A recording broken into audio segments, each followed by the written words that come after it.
some soccer!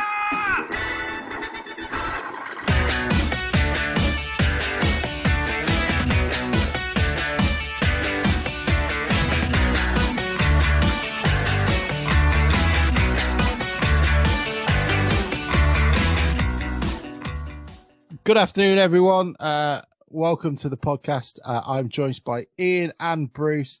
Bruce looks like he's just come off the training ground at Cheapside, properly done up. Is that? I guess that's last season's sort of generic area training top, isn't it? I think it's 3 years ago now, mate. It's the one with the GTFC and the stripes down the arms. I mean, that doesn't really. Wasn't it last year that it should have been this year was distressed? Oh, I don't. And then I think this year he's got the snazzy little flashes all over it. Is that right? He'll know. He gets his merch from me. He knows his merchandise. Oh, I don't know. Ian's shaking his head. I don't think it's. I mean, has it been announced that we're having Macron next year? Emmanuel? Macron. Yeah. The French president. Coming in to join Jason and Andrew on the board. Yeah. Very down the. I've not heard anything official yet, mate. I think I'm guessing with a closed season that's got 103 days remaining, they're holding back on some of the announcements. I mean, they've got a lot of content to put out, haven't they? Yeah, it was one of my notes. It was one of the things that I put down today. Like, what am I going to do for 103 days? And what do you two do? Do you sort of manage? Do you deliberately try and avoid football during the summer, or do you find yourself still refreshing social media, looking and expecting for something to have happened? What do you both do? Well, the summer for the Internet Mariners tends to get quite busy with tournaments and bits and pieces going on. So the big tournament for the league happens in July, so that takes up a bit of time anyway. Although, in fairness, normally that weekend is our first friendly against Clee Town. I'm not so sure it will be this year. I'm hoping. Sorry, Alex. Go on. No, it's all right. It's just nice to see that the Internet Mariners get exactly the same amount of pre-season as we do. We're all finely tuned athletes, though, Alex. That's the difference. Yeah, that is very true. No, I don't. Well, we got the Euros this year, so everything just tends to bleed into one, doesn't it? And then just switch off. Do you go on stuff a little bit less? I don't think so. No, so you're just basically scrolling and there's nothing. You're looking around and there's actually very there's nothing happened. I just wander the streets of Surrey shouting "Announce Bogle" at anybody who's prepared to listen. But that's really bad. Do you know, close seasons are always quite. I quite enjoy it. I quite enjoy that part of it. It's nice to. I try and get off it now for the next couple of weeks, but we'll have quite a bit to go through on the podcast. But it's nice not to have. It's nice not to have the defeat every week. But it's nice not to have any football. Yeah, it's it feels different to me this year because I'm chomping at the bit to get back, and another 3 months without football. Like I say, I'm hoping that it's maybe 2 months or 2 and a bit months if we can go to some of the pre-season friendlies. Hopefully, it just seems like life's returning sort of nearly to normal now, or hopefully in another couple of weeks or another month it will be. But we're still late in now. We've got the closed season and we haven't even been this year, if that makes sense. It still seems quite a long way off. Well, it feels like we haven't had any real football for a year and a half now, isn't it? So this season doesn't even feel like a proper season. However, it's gone. But it's nice it's over. If there's anybody out there that's not missing going to games, then they're not, in my eyes they're not normal, because I can't wait to get back. Whatever. Can we? Town I play Let's not ostracize some of the listeners. If that's how they feel, that's how they feel. That's all right. That's just different to my opinion, isn't it? I'm just saying I'm just missing it like mad now, and I just want to get back and be at want to run down terrace somewhere and. It would have been very nice. It'd have been very nice actually to experience the furore around Fenty and everything. I've been at that level for about 10 years, so it would have been nice to have had some other people around me actually join in for once. It would have been really cathartic to have had this season with Fenty going and everything going on around Christmas, to have had people actually voicing their concerns rather than it all have been happening through social media. And obviously being the sort of minority on social media that wanted him out, it'd have been nice to have got those sort of different opinions from those who go to the games who see him as the Messiah. Yeah, Anyway. absolutely. Anyway, I'm sure there's loads of them. If there are, please do write in. But we're in a new era now. Gentlemen, we came off the back of Thursday's podcast. If you haven't listened to it already, please do. It's well worth having a bit of time with it. Jason and Andrew kindly sacrificed some of their time to come on. We have heard from Andrew. He was safe after being in the side of the A46 or whatever it was for about an hour and a half. And it was very much appreciated. It's well worth having a look back on and go through it. We'll have a proper review of the season next week or the following week. I think we're just going to let it be digested by all of us. And then we'll hand out some awards and some not so awards. And we'll kind of go from there. Gentlemen, yesterday we played our final game of the season against promotion chasing Cambridge United. A capacity crowd at the Abbey Stadium of around 30,000, it sounded. How did you see it? Did you care? Did your interest wane like mine? What were your overall thoughts? And I'll open it up to the Bear Pit. We'll see who gets in first. Thought it was pretty much town this season, wasn't it? Let's be honest. I can't say I paid a ton of attention to it while it was on because, as you say, there wasn't an awful lot of excitement. But it was definitely a team with little to play for, who probably already know their futures against a team, like you say, fighting for promotion. Still didn't think that something we've said all the way through the season. There was a lot of massive difference in quality between the teams, and that's probably where we've been all year. That it's a real shame because League Two has been such a poor league this year, and with a bit of investment at the right times, it could have been so much different. Bruce, I found that Cambridge were every League Two outfit we've ever come up against, as competent and as incompetent as us, but because they had a Michael Reddy in Paul Mullin and then a bit of creativity as sort of with Wes Houlihan, that's what sets them apart from the rest of the league, isn't it? Can I get my tenner back that you maybe spend? No, of course not. I mean, I watched it. I watched it. Being a true amateur on the pod, I watched the game, like Ian, I thought it epitomised our parts of our season. Really, I thought we first half an hour or so, I thought we knocked it around quite nicely. We looked all right until we got into their penalty area, and then when it mattered in our penalty area, 3 set pieces did for us. I thought we didn't look like scoring a great deal, and we were a bit too easy to score against. In between those two places, in the middle of the pitch, I thought we looked okay. And like you both said, there wasn't a great deal to choose between the sides. Would have been interested if we'd scored first, perhaps, because they had pressure on them. And I thought, I know Ian said we didn't have a lot. We looked like a team that didn't have a lot to play for, and that certainly was the case after the goal went in. But I thought up until the first goal, if we could have scored that, I thought we looked quite relaxed, but just lacked quality in both penalty boxes. I'm going to, I barely paid attention, if I'm being entirely honest, to the whole thing. But my only part of football punditry is that I believe there was a foul on Many SA for their first goal. I think it was quite well worked, but the guy who headed it across was climbing all over the bloke, and that should have been a foul. If it was Salford and Declan Bourne, it would have probably been a red card and all. But there we go. Other than that, it just meh. I can't be bothered. Yeah, that was it for me. They played all right. They're pretty competent. They can pass it between each other, but there's no creativity. No one moves the ball forward, and that's been the story of the season, really. I'm going to pick up on one thing very briefly. Bruce, who spent 2 or 3 little mini rants on the last few pods going, people need to get to the games and blah, blah, blah. The first thing he says today is, can I have my tenner back? Some of that money's gone into the club coffers, that, Bruce. As long as we sold over 500, isn't it? Oh, is it over 500 we have to get to, is it? Of course we did. We're massive, aren't we? We are massive. Yeah, I don't know what are our numbers. They're not too bad, are they? Don't we? I saw earlier in the season we were sometimes selling 1,000 on top of 1,200 season tickets, weren't we, or 1,300 or whatever it was. And obviously, away games, you've got the people that are still interested, that have got season tickets, plus the ones that pay every game, haven't you? I don't know. I haven't seen the figures for a while. When they were being announced a little bit a few weeks ago, weren't they? And then it sort of all died a death a little bit recently since we've got relegated. Well, here we go, actually, fellas, because this is something we haven't even thought about. That is probably the end of iFollow. For us anyway, because by the time we return, we don't have it in the National League. Hopefully, we'll all be back at games, but you've had to experience watching games at home. How have you found that? And sort of how have you found it? I guess is a good question. I think.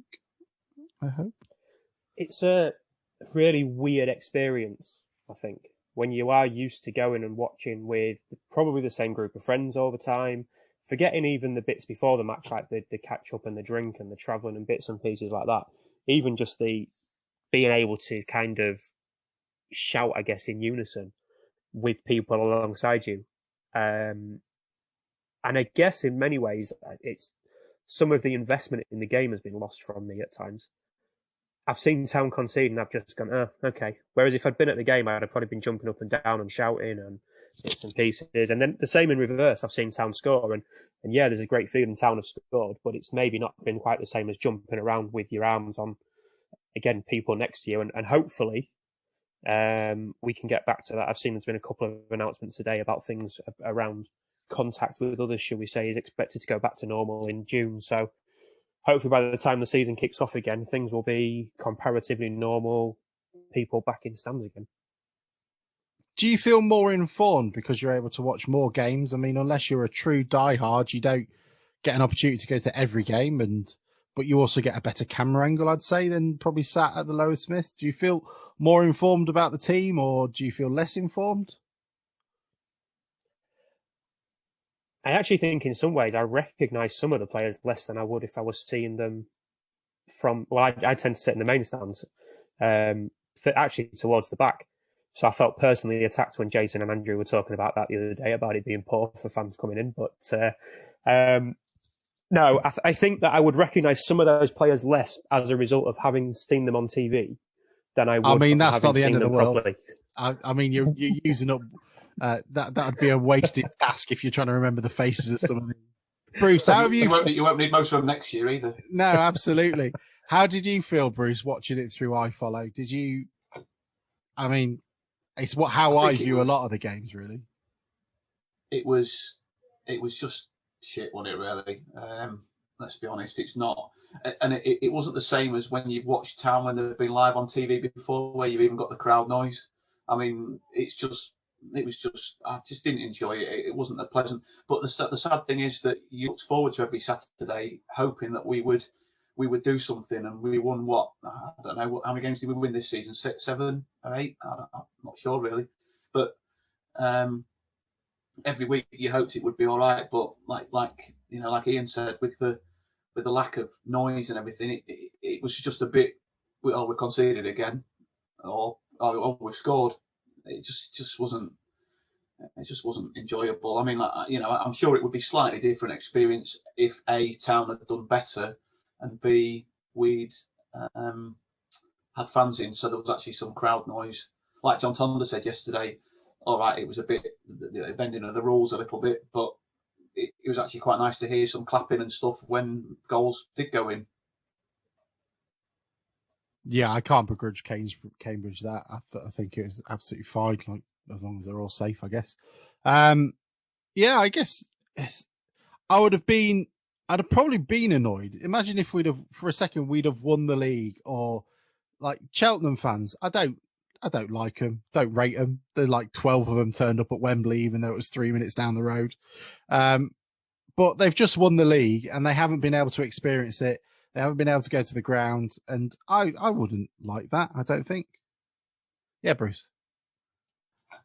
There's a couple of sort of clubs that have had funny things like that, little anomalies this year, aren't there? That, I mean, Wickham have been promoted to the Championship for the first time in their history, and the fans haven't seen a game. I mean, how brutal's that? I think there's somebody else as well, isn't there, that got promoted this year that's not, well, I suppose Harrogate, they got promoted to the league for the first time and they've managed to stay up and Barrow. But yeah, I mean, Wickham, when are they? I could be wrong, they might get promoted again next year, but they might have just missed out on the highest season that their club's ever going to have. Yeah, I agree. Sorry, I was just going to say. I literally just said examples. I'll shut up. We're all ready for holiday. Sorry, we're about two sorries again. Sorry, so sorry. I think it's past now. It doesn't matter. I'm done. I've got to think of another question now. Well, any other thoughts on the game? I don't care. Like it was there. Let's talk about the interview afterwards. Paul Hurst said something quite pointed, that players can't expect to will be slightly surprised, as will their agents, that they will not be able to just sit here and take a cash and expect Town to have to play them because they've got no other option. He seems to be almost reveling in the idea of being able to tell a few to go forth and multiply. He says he's already had some frank conversations with some of them. Were you surprised by that? Obviously, we'll talk about the new owners in a bit, but it's been nice to see that bit of freedom, I guess, that Paul's had, and he seems to have almost had a weight lifted off his shoulder. I saw him smile. I saw him actually smile. Thoughts? It was wind. Yeah, it probably was. Were his teeth white? Were his teeth white? Yeah, that was it. Nice pearly whites. I think that the one thing that was nice to see with that was that he's been told the budget doesn't rely on him getting rid of people. That the club can adjust and take that into account. So I guess that probably for a lot of teams in our position in the past, it's always been a case of you've got your budget, it accounts for everybody that's in it, and you're going to need to generate the income or the wiggle room, shall we say, to get those extras in. So I think that, like you say, there was definitely something in his mind that was like, this is completely different to what I've experienced in the past. And those ones who he genuinely doesn't want around the club now, as you say, he can tell them to completely bugger off, basically. It makes it sound like there are certain players that are expecting him to stay. Like, let's pick two hypothetical players at a point. Let's pick one of my favourites at the moment, flat earther, anti-vaxxer and part-time midfielder, Danny Rose. He's been, I would imagine he's on a relatively large wage. He's been on for a while. Yeah,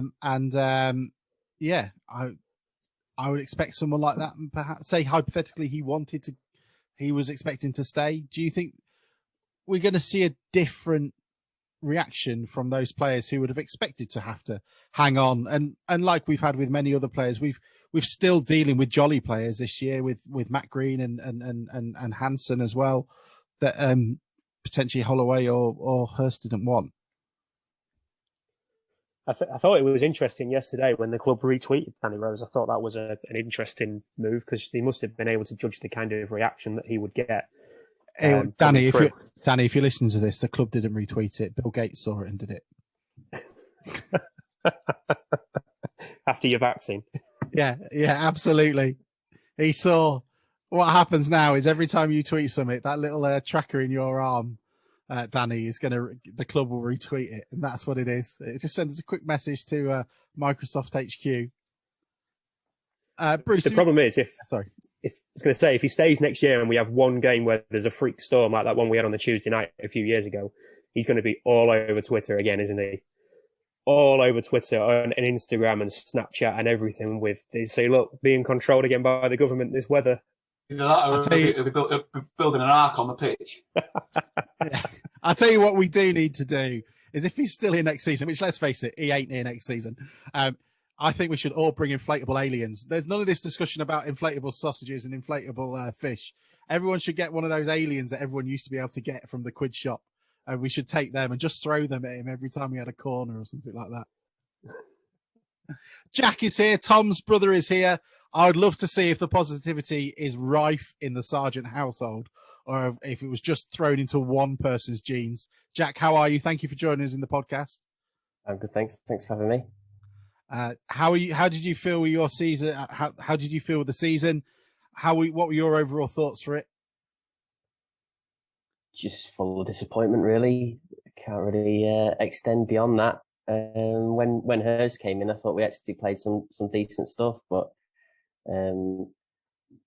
just disappointment. apparently the positivity is only in Tom. He is very much the optimist of the family. But that's only since he's had a girlfriend. Prior to that, he was as miserable as sin. To be fair, Alex, to be fair, he does only come on the pod these days when we've won. Yeah, that's very true. He'll be on it all the time next year, hopefully. Yeah, I mean, maybe we should get the girlfriend on. That's what we should probably do. Just to see if it's some sort of Pollyanna type who goes around help. That's a reference. I assume everybody on the podcast knows who Pollyanna is. But yeah, Pollyanna. That'd be an alternative pod, wouldn't it? If we got all of our other halves to do one of the episodes. It would just be an hour. He's an absolute arsehole. He's selfish. Yeah. All he ever talks about is town. It's ridiculous. Yeah, once at a perfect moment, he called me Grovesy. There's a scene in Fever Pitch. I assume you've all seen it with the film with Colin Firth, and she asks him what he's thinking about, and he just picks something random out the air, like, "Oh, I'm just trying to think of which author had written the most words. Was it Tolstoy or Dostoevsky or whatever?" And she went, "Really? Which did you think?" Because I was just thinking about Arsenal. Well, I have to vary the answer. I can't just keep saying it. Jack has alleviated us to start talking about literature, which is pretty good. I don't think Tolstoy and Dostoevsky have been mentioned before on the pod, though Jason was trying to up us a little bit. He was trying to up our intellectual feed. How did you, after all the furore around the last couple of days, how have you felt? They've got on. Their words are not just words. The training pitch has been ripped up. Blundell Park is about to be ripped up. The survey's gone out. Let's start with you, Bruce. How have you found their landing, I guess, and how do you feel about it? It's good. Really breath of fresh air, really, and I'm going to be really interested. I've just said about how long I think the closed season is. I'm going to be interested in these next few weeks because I think that there'll be a season ticket announcement very shortly. I think that they'll certainly ride the crest of the wave and get season tickets on sale very quickly, I would imagine. I don't have any inside info, but I think there'll probably be offers. I think everything is just being done thoughtfully and in the correct manner. Just while we're on that, though, I'm a bit concerned. I had 5 bottles of Moretti the other night while we were doing the pod, and I had a hangover on the morning after. I'm a bit concerned about that first away game next season when we're expected to drink far more than 2.5 pints. And if you see me on the quayside at Weymouth, just keep an eye on me, look after me, will you? But yeah, even worse is that we're actually we're playing Halifax that day. yeah. We put him on a train at Sheffield, and he's headed south. But yeah, no, I think it's just a breath of fresh air. I've filled in my survey. I've seen new requests that people do, and I actually think it's more important that, and I think I did put it on social media, that people who perhaps don't go so often say why they don't go. People like me that go to, season ticket holders and go to probably half the away games a season, they don't really need the encouragement. And I know that there are people now with different attitudes to me that, I quite like going and standing on a terrace, and if the ground's a bit run down or the toilets have got no roof like Chesterfield used to be, I find that a bit, but I know that some people demand and expect more than that now. I didn't know you sat in the main stand. Yeah. It's just the targets. The targets have been the issue of the targets was raised. I hope they don't get rid of them. But yeah. No, I just those targets it's are really what? Good. 20 years old now, I think. We're obviously not pissing hard enough, are we? I think they're about 20 years old. Ian, don't let the fact that Jason says that he listens into the podcast affect your response. But how have you felt? He's sort of they're both their launches in. I don't like the repertoire now that I'm sort of some sort of repertoire. That's not the right word. The idea that I'm now some sort of sex pest. But other than that, I thought it's been pretty good. Is that a new reputation, by the way? I thought that was just one that was came out and was released, a bit like gigs with his sister. It's re-emerged, shall we say? From the bushes. Yeah, from the bushes. Yeah, brilliant. No, I thought that everything I heard Wednesday, and then obviously with the pod, was pretty much bang on from the two of them. There's nothing in there that I could pick out and pull out, and the fact that not only were they in true to their word, they've obviously been looking at things that they wanted to do pretty much from the off. Now, I accept that's easier when the bid has been accepted and you're just waiting for things to be ratified by the EFL. But the fact that literally the next day after the takeover, there's work taking place at the training ground. They've obviously been very proactive over the last couple of months in trying to work with Paul Hurst in what he wants and needs for next season. I think it's something we've commented on as well before, that we all wanted to see how Paul Hurst would do at Grimsby with the right level of support in the boardroom. But then just in general, the way that the two of them have spoken, Andrew and Jason, at different times on things, has just been an absolute breath of fresh air. And it was quite interesting to see, and my pronunciation's going to be wrong, but Rob McElveny, I think the guy who's taken over at Wrexham with Ryan Reynolds. The bloke from Sunny in Philadelphia. Yeah, absolutely. It's a Frank. Yes. Frank, yeah. Frank McElveny. He was talking in a very, very similar way to Stockwood and to Jason and Andrew. See that, Bruce? I corrected that just for your benefit there. And it was interesting how viral his comments went about how the club is there for the fans and not for the person owning it, and they didn't see themselves as owners; they were custodians and things like that. And hopefully that there actually is maybe a new kind of breath of fresh air coming into football in general, particularly following on the back from the ESL. And with some of the other groups that Jason and Andrew spoke about getting involved in the future running of football teams, I think the next, I'm going to put a relatively long-term target on it, but 5 to 10 years, there could be a major, major culture change within football. And it won't become a moment too soon, let's be honest. Jack, it'd be great to. What have your thoughts been since they've landed, and how have you? Was this what you were expecting, or did you know much about them? I wasn't expecting the changes to come so quickly, really, and I'm quite excited about what they're going to be doing. I think to make improvements, started to make improvements on day 2, shows that they've clearly been doing the work leading up to the takeover in planning. So, and that any improvements look like they're going to be fan led, or they're going to garner the opinions of the fans. I think it's brilliant. You wouldn't have had that before. So, yeah, I'm really excited for the next couple of seasons. One thing that I was really pleased with was the way they sort of dispelled any anguish around the sort of legal challenge for staying in the league. I was just as responsible of it as anybody else. I think it's a little bit embarrassing. It's a shame it's been left on Paul Hurst and the new guys to have to battle with, but they came out pretty quickly with a statement about it's something that's already been going on. It's been there for a while. Because they've got a conflict of interest, they will abstain from the vote, and it's up for the EFL to decide it. I think that's brilliant, and it's exactly what I'd expect from people who've got their heads screwed on.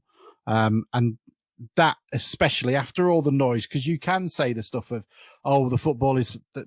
I mean, both Philip Day and John Fenty have come out at times and said, we're just custodians of this club. It's not, and then we know what that's like. But it's easy to say that stuff, but they've already started to sort of respond in that professional way, because they weren't expecting that to come out. They weren't expecting a response, and they came out pretty quickly and sort of dispelled it, calmed everybody down, shut me up, and sort of moved on from it.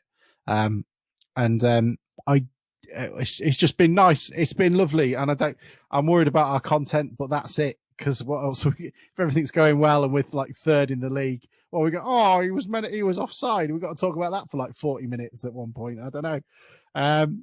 Yeah, it's been a pleasure. It really has. Bruce, have you seen today that Jason's that lady that was in one of the papers that's been supporting Town for 88 years, a 94-year-old, he said that she's asked them to get in touch with her, and if she's getting a season ticket for free next year, it's on us. You know, and I'm sure we've done things like that before, but just having that instant contact, and we've said before that we were a bit, we are, and I'm still, hopeful that everything goes well long term, but that having that instant access to someone like Jason, that we've never had before, all we've had before is the 12:30 glass of red wine, snooker table, that sort of thing. And it's just nice that you've got that instant thing. He sees it and he's like, right, yeah, she deserves. I'd like to give her a season ticket. It's a little thing that costs the club, a couple of £250 or whatever, but it just looks so good. It's something that I was a bit surprised at, because I thought the club did that. So Jack, who my dad goes with, is 95. I'm not trying to play top trumps or anything, but he's been going since the 30s and such. We've tried to get him on the podcast a couple of times, but COVID has sort of halted any sort of opportunity to go and see him and talk about stuff. And he's from what I remember, they used to have so my dad gets his season ticket free because he is his sort of helper. And it's something the council pay for. And I thought there was an ancient mariner scheme that used to do it, but according to Christine, that stopped a couple of years ago now, which is a massive shame. And hopefully something the club can look at sort of coming back to the sort of handful of oldest season ticket holders, give them that. And hopefully there should be a way of sort of enhancing their experience as well, because I know Jack a couple of times has had to sit waiting in the main stand for my dad to go and get the car from wherever, because there's no disabled spaces. And then to come back, and when it's in February, sort of January time, that's not good for anyone over 90 just to be sat in the main stand for more than an hour or whatever it may be. I just think it's amazing that that these people, 94 and 95 years old, that I think I tweeted this morning, if she did start 88 years ago, we finished the season, the 32-33 season, beating Port Vale 6-1 at home, and you've got Pat Glover up front, and you've got Bestall in midfield, and they've just seen these people have seen the best of the best. And I know Christine does the memories groups, and some of the older fans, I've been down and showed them some videos once, and was going to go back before all this COVID and everything, and just to hear the stories that these guys have. All right, there weren't people from that long ago, but they're talking about Billy Cairns after the war, and Tommy Briggs and people like that, absolute legends of the club.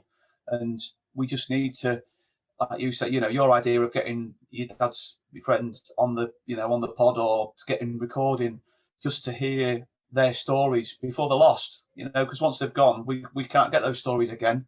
I think there's a really good tape out there. Was it, I don't know his name. I want to say, there was a guy that a couple of years ago, they've got a recording of, him telling his stories about his early days at Town, and what a geek I am for Town history. And just to hear these older guys and girls talking about the club in its absolute halcyon days, it's just amazing to me. Halcyon days are still to come, Bruce. They're still to come. If we ever finish higher than what are you gonna give me if we ever finish higher than 5th in the top flight? Oh, I'm younger than you. You'll be dead by then. But you better come and put some nice stuff on pour champagne on my grave then. Bruce won't be happy anyway. He's already told us he preferred standing on a dilapidated terrace than trying to finish in the Champions League spots in the Premier League. So maybe we could we could have a little bit of dilapidation in a corner, and Bruce could just stand on it. They've got it at Woking, actually, which we'll all have to reacquaint ourselves with. They've got a corner next to their Leslie Godstone stand, which is their big one, and it's called Mona's Corner.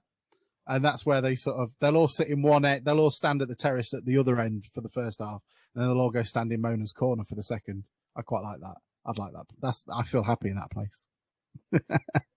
It's called the main stand at Bumble Park. I would still choose to stand over sit. But I mean, I put a poll up a bit ago, and whether it's just the people that were answering it, is that the demographic? Is that right? The demographic? Yeah, demographic. You're good with the big words, aren't you? My lexicon is very good. 70% said that they would choose to stand. So if we do redevelop Blundell Park, or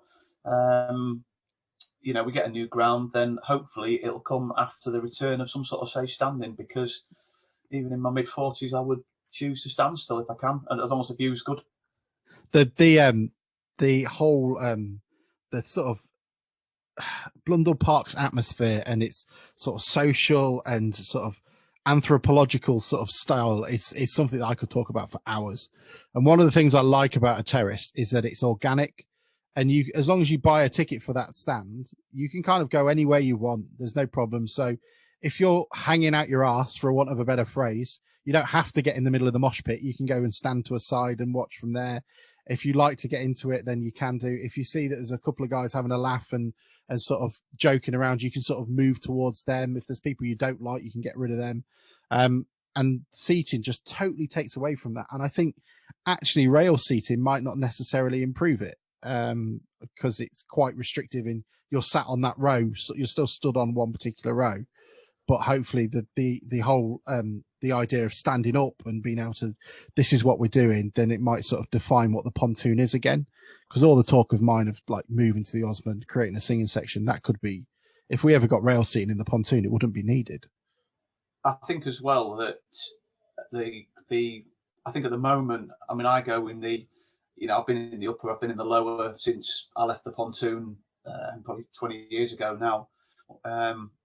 And I think the clientele, if you say you built a big stand behind the goal at one end that was terracing or rail, or like you say, rail seating, I think the clientele would change, and people that I know that used to, sing their hearts out in the pontoon it would be a bit more like an away game.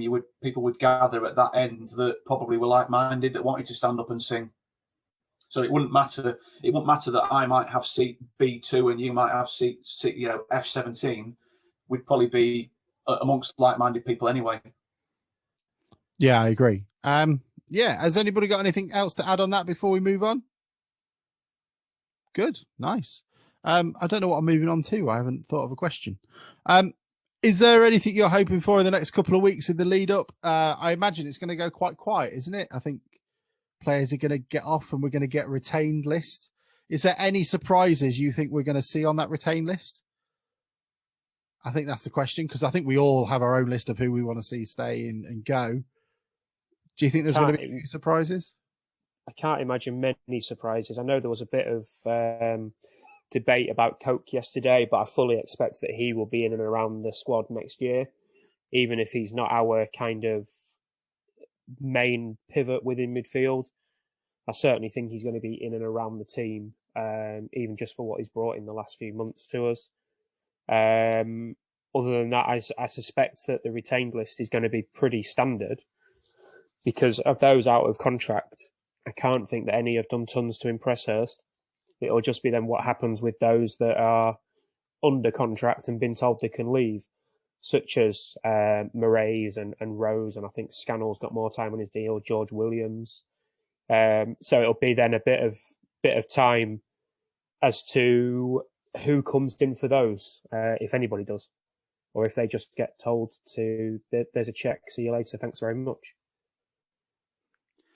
It's a weird one. It'll be interesting to see. I hope there'll be some sort of negotiations on it. I wouldn't like to see players leave with their full amount, but it'd be nice to be giving Paul Hurst the opportunity to mould a squad that he wants. And the rumours are that we've got a competitive budget. It's already higher than what we had at the end of the 2015-2016 season. And given interest rates were in the toilet, that isn't a bad thing either.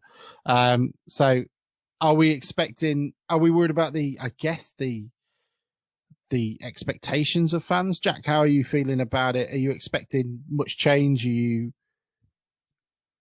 Yeah, I think there's going to be probably only 8 or 9 players that he's going to keep. I can't see many more than that. And if there's a few that are contracted are going to leave, then I wouldn't mind seeing a few of those go as well. The only thing is that I think it was mentioned on the last pod or the pod before that was the amount of time we've got now before the start of the season.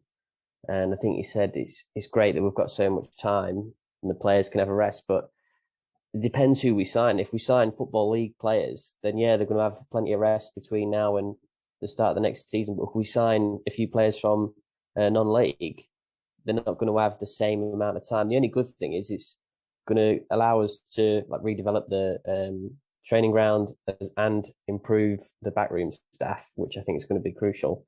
We're probably going to have a bigger backroom staff than than most. You'd think. It would be nice to see them all turn up looking professional. Like we've actually got a team. It's not just Dave Moore with a bucket and a little sketch pad to talk about training routines. I guess it's going to be an interesting one, isn't it? Anyone got any questions or anything anybody wants to ask before? Yes, Bruce. I'm going to grab the questions up. Just while you're still talking about the impact of Jason and Andrew's arrival, I think we should mention the amount of people that have rejoined up for the Mariners Trust in the last few days. Good point. It seems there's been an active push amongst the fans and the trust, and also Jason put out a request. There's never been a better time to join the trust and be part of the movement that we're making going forward. And I think that the fans have responded to that, and haven't they had sort of 400 or 500 new memberships, and they're pushing the most ever paid memberships. I know we had 3,000, didn't we? Because everyone got the season we got promoted, everyone got a membership, but some of those had never paid for it and never renewed it, so the trust didn't really benefit from that. And I think membership had dropped to, it was far lower than it should have been, but that's water under the bridge. But the membership had dropped to 700 and something adults, and I think they're up around the 1,200 mark, aren't they? And they're trying to get towards 1,600, I think, which is the highest ever paid membership. I think that'd be really useful. Yes, Jack.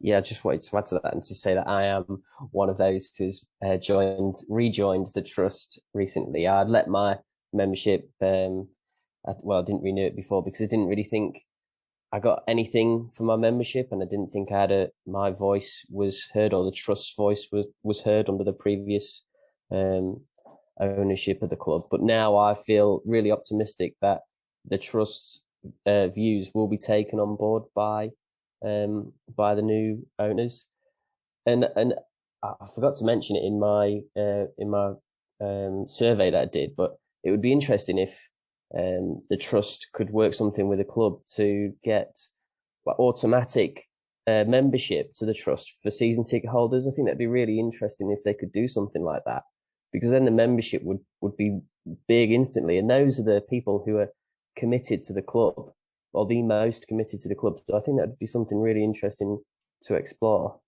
I think it'd be really interesting to see if there's an option even for that, to just put it as an additional sort of purchase on your season ticket.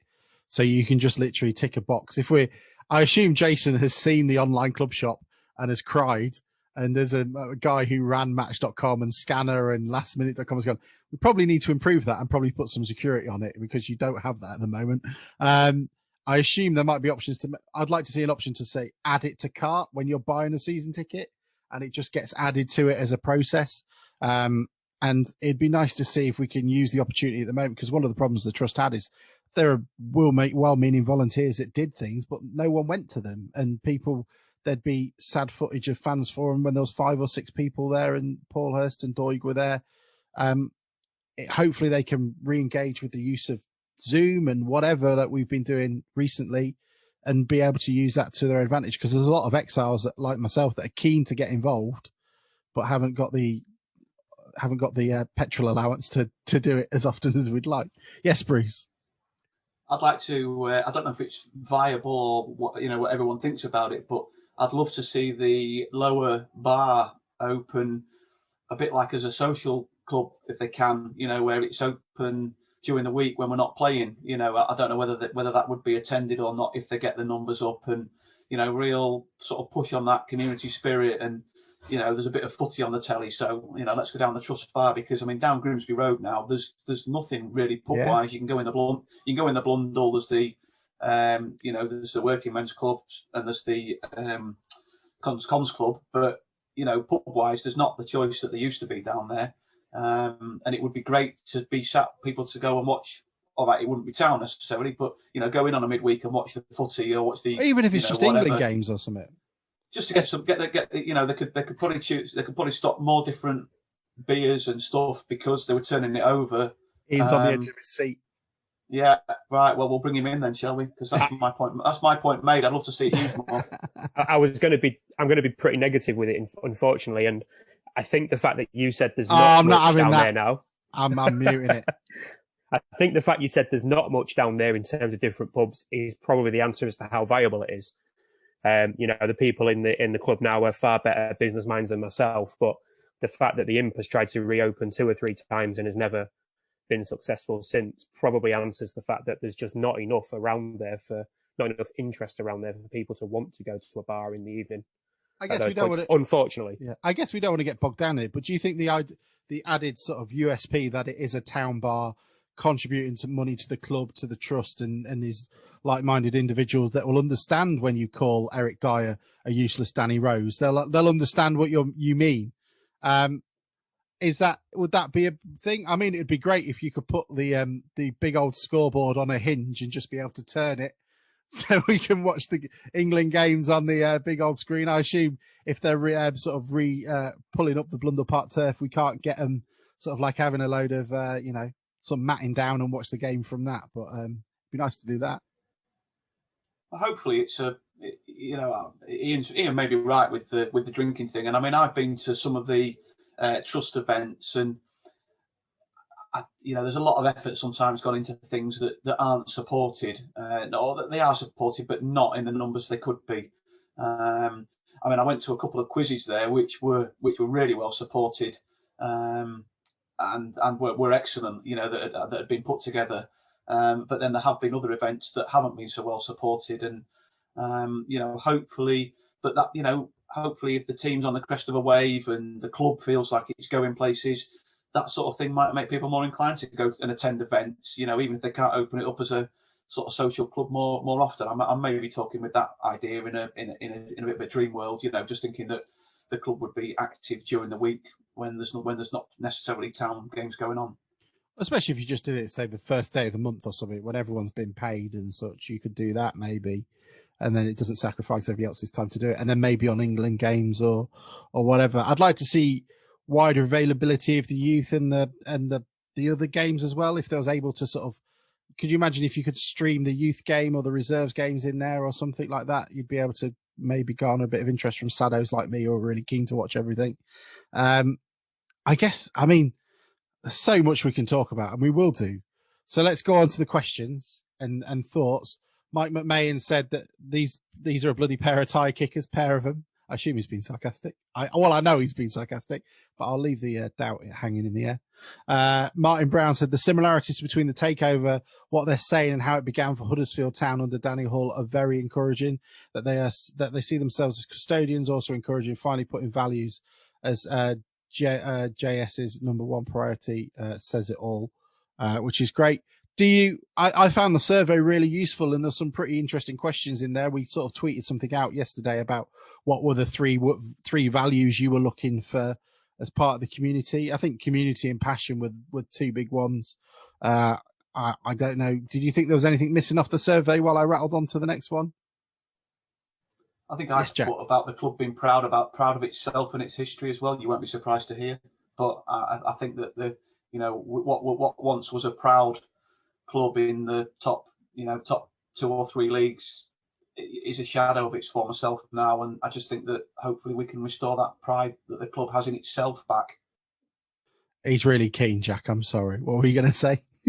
No, I thought I can't remember there being anything that you could comment on, like the merchandise available in the club shop, which I don't. My God, they all like pin badges. No, I'm not as an avid collector of pin badges as my brother, but I just think the merchandise could be a better quality and more varied.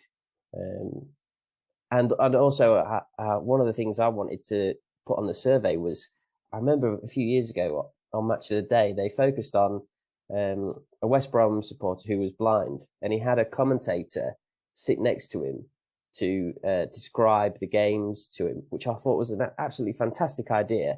And as they're talking, one of their objectives is to be more inclusive, and I think that would be great if they offered things like that to people with disabilities or just to be more inclusive. It's one of their objectives. I think that'd be great.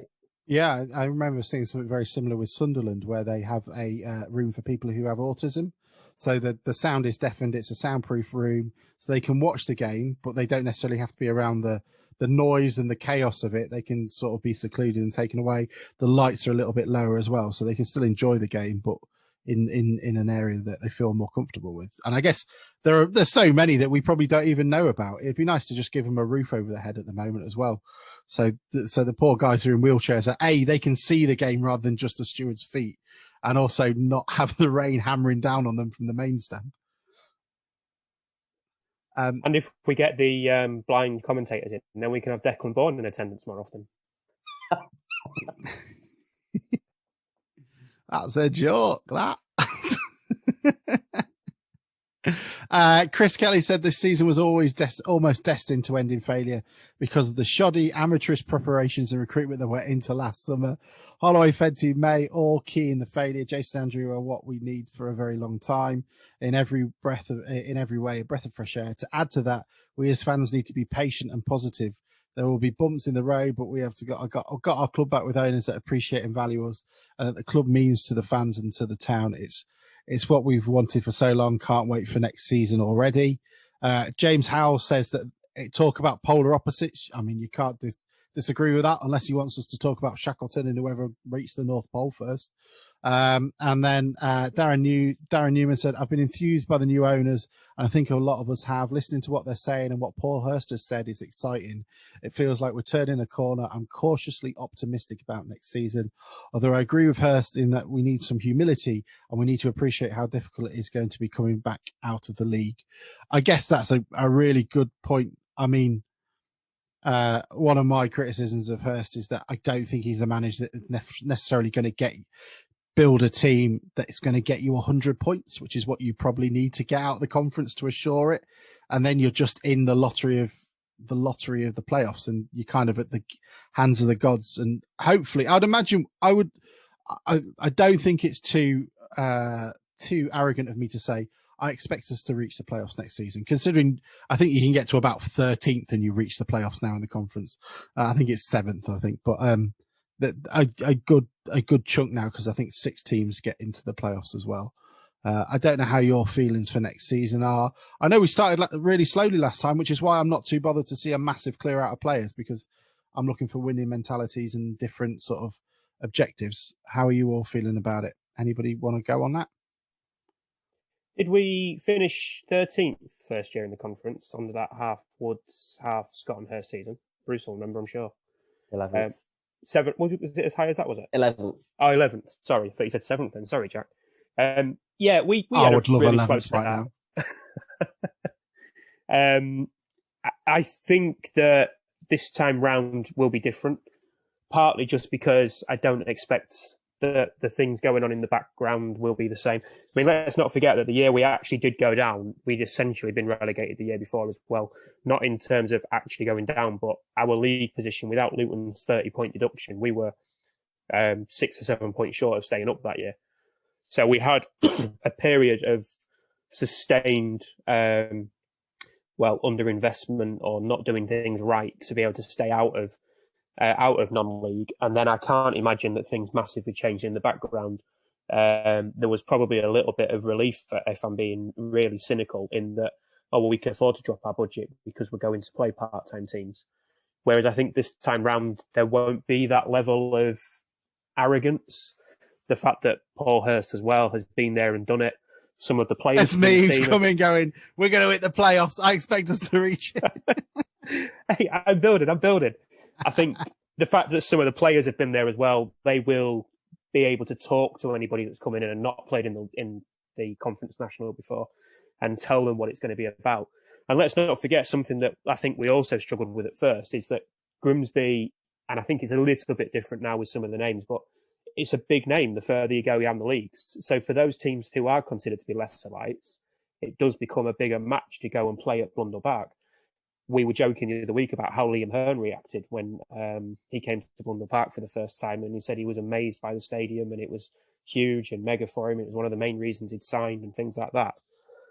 But I would fully expect that just because of those things and the experience and the changes in the background, that we would be, I'd say, top 4 in the league. I'd be looking for next year. There we go. Not being arrogant. Top 4. Could have said top 1. Luke Falconer said, delighted with what I'm hearing around JS and AP so far. Hurst sounds happy too. The season was a mess, but we build from the ground up and go again. I believe with the right gaffer in the board now to take us back to the EFL and to build. Look at Cheltenham came up with a lot less success, and their success is motivation to do what they've done in the next 3 or 4 years. I think that's a good point. The National League is a massive opportunity for teams to get prepared for Football League. I would say all of those teams in the National League that are currently 7th or 8th upwards are good enough to be a mid-table League Two team at the very least. And we even saw that after we sort of tore ours apart, after we got rid of everybody after promotion. We still finished a relatively strong, with a strong game, with a strong finish. I guess, Bruce, I'm handing this over to you now because apparently you're doing a quiz. Has anyone got anything else to add before Bruce takes control? No, good. Okay, Bruce, yours. Let's see what you're doing. Just a little idea that I had, which works quite well because we can get Jack involved as well. So on the back of the calendar game that you had me play the other day, I've been trawling through my archives and I've actually got another half dozen calendars. Don't worry, we're not going to use them all today. But Gareth has kindly picked me a calendar, and I want you guys to see who can name the most players that were on that calendar. It's a simple one after the other. If you get it wrong, you don't get a point. If you get it right, you get a point until we've named, unless it goes on too long, all the players that are on the calendar. Okay. So Gareth chose calendar number 5, Winnadeer, and that was 2004. Oh, It was 2004.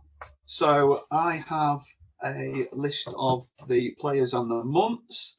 As the guest, I'm going to go up on my sheet. So as the guest, Jack gets to go first. So we're looking at players who were on the 2004 calendar. So I guess that would be players that were here for the 2003-04 season. If you'd like to have a guess, Jack, of somebody that might be on the calendar. Is it definitely the 03-04 season? It's well, I'm saying the calendar is 2004, so it would have been for purchase. I could say it have been, yeah. At the end of 2003, so yes. Yeah, well, I'll go for an easy one of John McDermott. I had a season ticket that year, and I'm not sure. Right. Other than John McDermott would win you a point for March. 1 point to Jack. Alex. I'm going to go Darren Mansaram. Bloody hell. Right, that's no points for Alex. Damn. That's a Right, okay. Round 1 then. Ian. This is the 2004 calendar, yeah? This is the 2004 calendar, yeah. Okay. Aidan Davison. Aidan Davison was your man for August. Well done. Oh, that's ridiculous. Aidan Davison back then. He came back, didn't he? He was back in that relegation season. Didn't he? Let me just find the proof. July, not showing you anything yet. And there he is, looking all happy. Look for the calendar shoot. Back to Jack. I'm going to go Michael Balding. Mick Balding. Mr. January. And there he is. Quick Mick.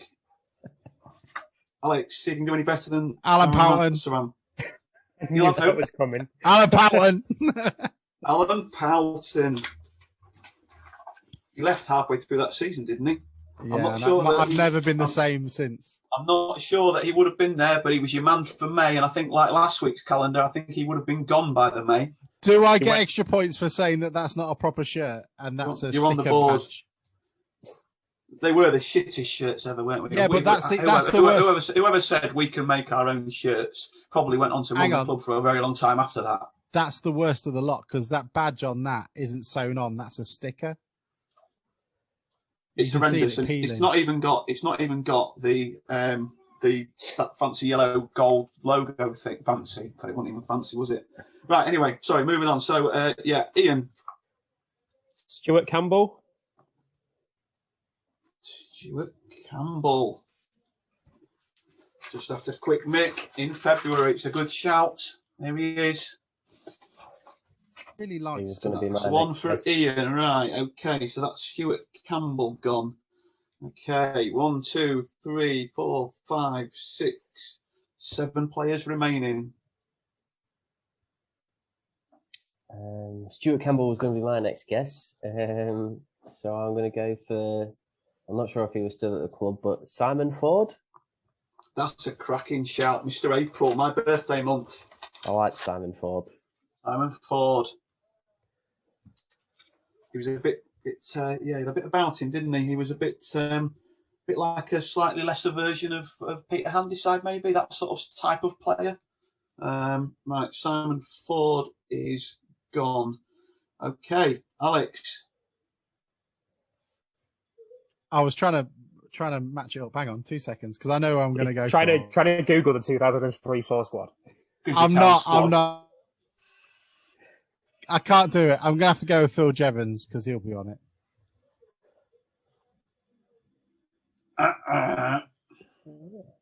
That Which is really weird because he was here disgusting. He was here in that season, and I think he didn't.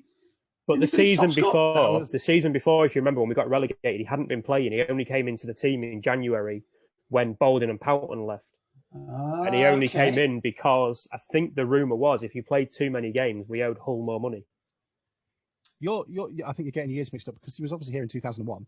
So he'd been there for 2 years at the very least. And it was this season. Yeah, but he hadn't been playing it. But it was that season. He's been on loan at Hull. But it was that season. Okay, anyway, Alex, you don't get any points for... I think it's ridiculous. So we move on to Ian again. I mean, Paul Groves has got to be in there, surely, as player manager.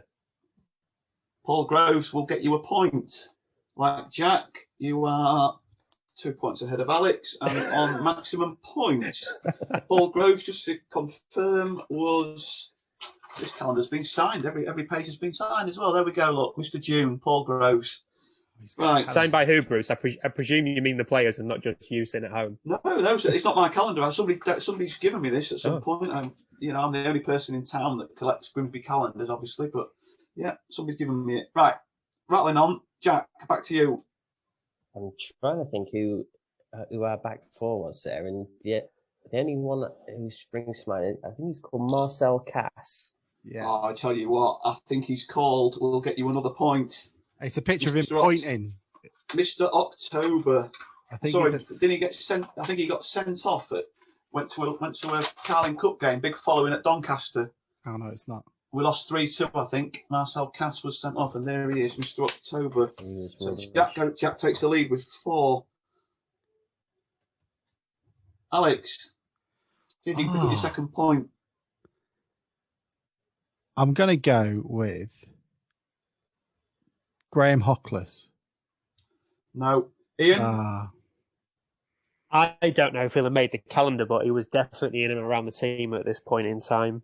I'm going to go Yard Dog, Stacey Caldicott. No points for that. So at the moment, after 4 guesses, Jack's got 4 points, Ian's got 3, and Alex has got 1. I'll give you another round, and then if we struggle, I'll fill in the blanks for you. Jack, back to you. Jack's got the calendar, by the way. I can see him flipping through it. Now I'm pretty stumped, so I'm going to have to go with one of the lads who came through the youth system, but I'm sure he played this season. And he was called Parker. I can't remember his first name. Wes Parker. But I doubt no, unfortunately, that doesn't get you anything. Right, Alex, a bit of a chance of redemption. If somebody picks up a point in this round, we'll go on to another. Redemption? Livo. It's a clean start. It's a fresh start for all of us. Livo. No. Is this the end of it? Is this the end? I'm going to say Darren Barnard. No. Oh, he was what? here. He was here. Right, and I think at that point, in that point, to save boring the listeners any longer while we go through, ranking. We'll call it a there. We've got Jack the winner with 4 points, Ian the runner-up with 3 points, and Alex in 92nd and final place. Right, the ones you missed: Disco Des Hamilton. Yeah, Disco Des. He was sent off in that Doncaster game as well. You mentioned a moment ago. Jason Crow. Tony Crane, and Ian Anderson. Ian Anderson. And that concludes the class of 2004. The only thing I remember about Ian Anderson was that we tried that Scholes type volley corner thing to the edge of the box with Anderson being the recipient, and I think it worked once. And then every game after that, we tried it until we finally gave up on Ian Anderson and let him go back to Scotland. His opening game of the season, wasn't it, at Plymouth? An absolute scorcher. Yeah. I wasn't there. I was on a golf course in Leeds, but yeah. That's me done, Alex. Thank you. That won't be back. Just to save my blushes. I've got another 5 calendars to go at. Anyway, we'll see what the listeners think. Yeah. It won't be back. Tony Crane. Oh dear. I went too rogue. Graham Hockless. Come on.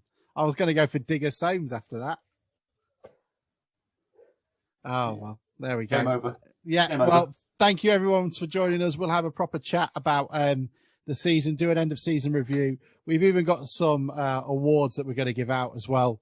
So it'll be well worth having a look at.